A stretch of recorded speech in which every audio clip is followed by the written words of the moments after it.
1. The man. In view of this fact, it is not surprising that Freud had an essentially passive nature, as Jones has noted. One who holds to biological predestination will not have an activist perspective. Freud was clearly a Stoic. Quote, a favourite expression was, quote, it is no use quarrelling with fate, end quote, end quote. He took no credit for the transformation in Sandor Ferenczi, writing him in 1933, quote, some psychological fate has brought it about in you, end quote. He disliked on his trips to Rome, which he loved, to see evidences of, quote, the lie of salvation, end quote, Christian Rome. For the same reason, his dislike of panaceas and salvation, he was an indifferent voter, and while a liberal of socialist leanings, indifferent to political attempts to attain a good society. Freud, as we have noted from his youth, was indoctrinated into the messianic faith in science by Enlightenment philosophy, and in his early years as a scientist hoped to gain fame through the discovery of a scientific panacea.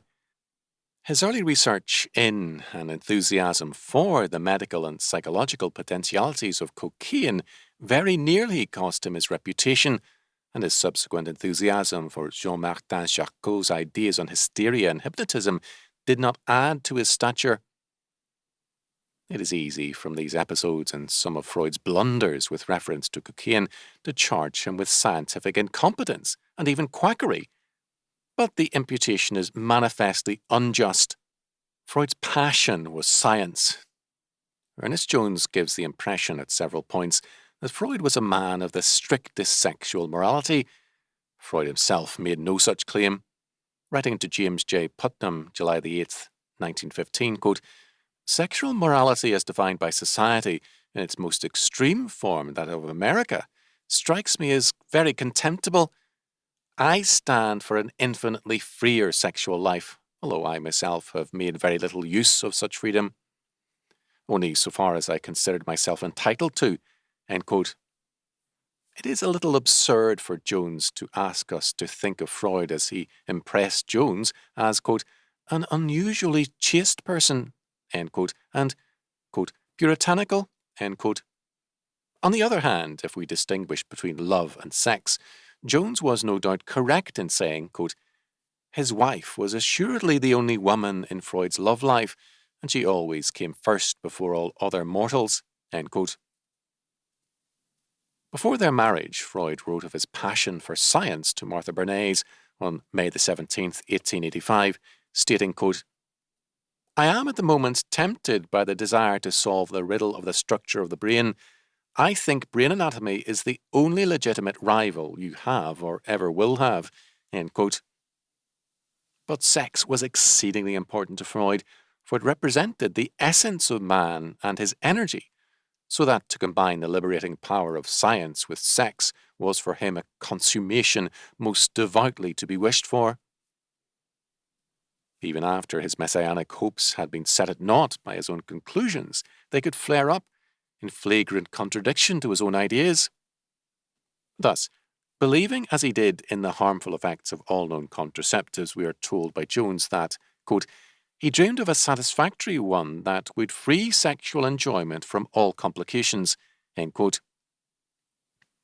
When Fleisch began to develop his periodic law with the ostensible assurance of safe days in the menstrual cycle, Freud, in a letter of July the 10th, 1893, quote, set his hope on Fleisch's solving the problem as on the Messiah, end quote.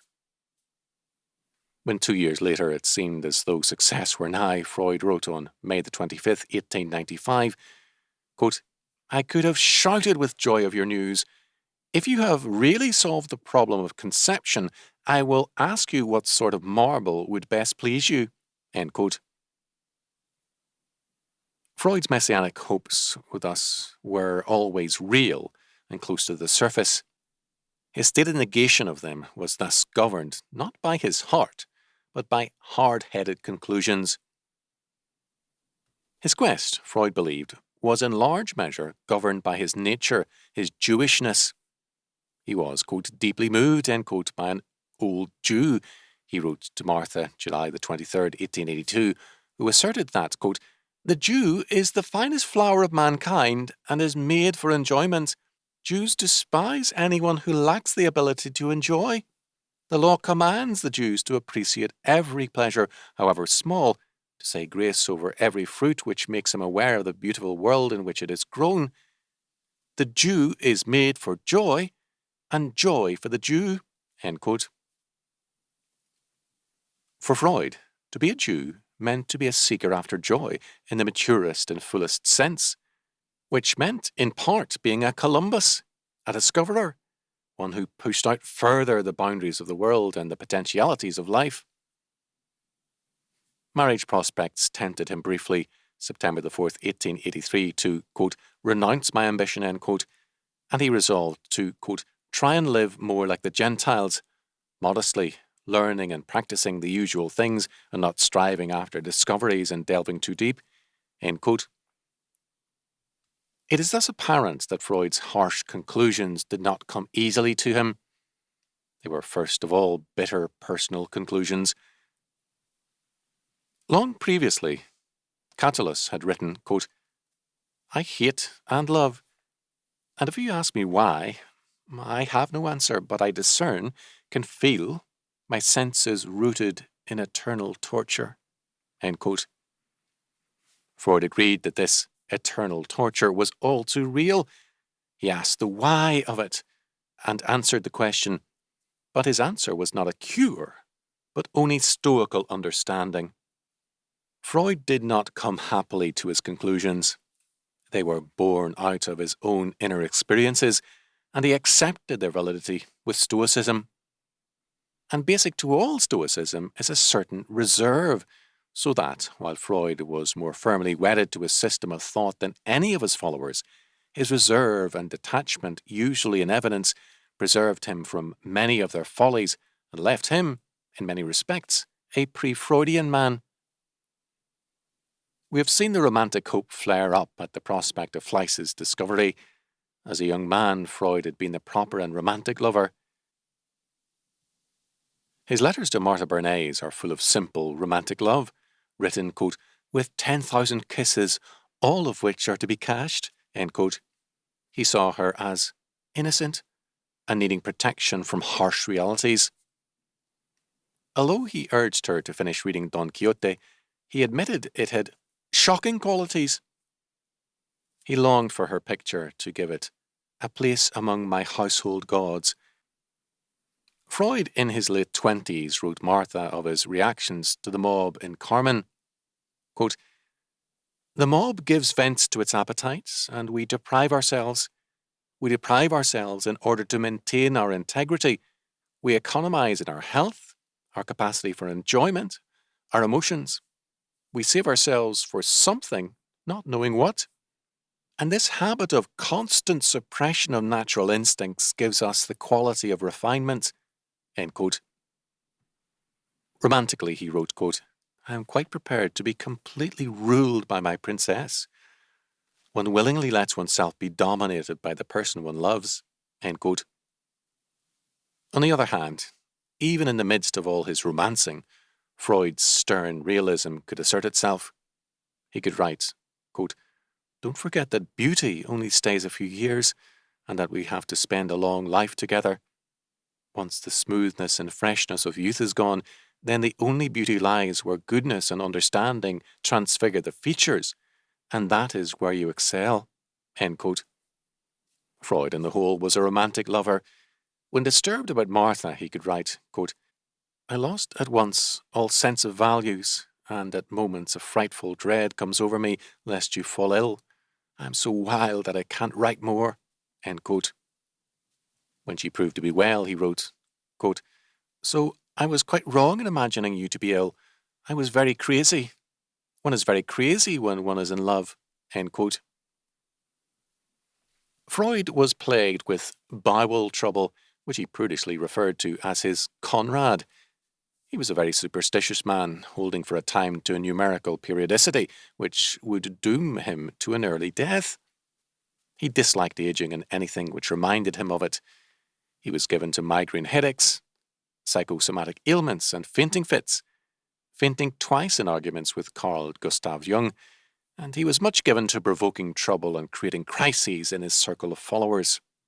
In his later years, Freud, with heavy and poor humour, could blame his absorption with Martha before marriage for the fact, quote, that I was not already famous at that early age, end quote. A visit with her gave someone else the time to make certain decisive experiments with cocaine and become the discoverer of its use in the local anaesthesia. Quote, but I bore my fiancée no grudge for her interruption of my work, end quote. On his golden wedding anniversary, he could comment to Marie Bonaparte concerning Martha, quote, it was really not a bad solution of the marriage problem, and she is still today tender, healthy and active, end quote. When Freud was asked in 1907 to write on the sexual enlightenment of children, he wrote of its urgent necessity and of the dire consequences his work continually revealed to him of the failure by parents to instruct their children. Not too long before that, however, as his son Martin was later to write, a family discussion concerning cattle revealed the ignorance of all the Freud children.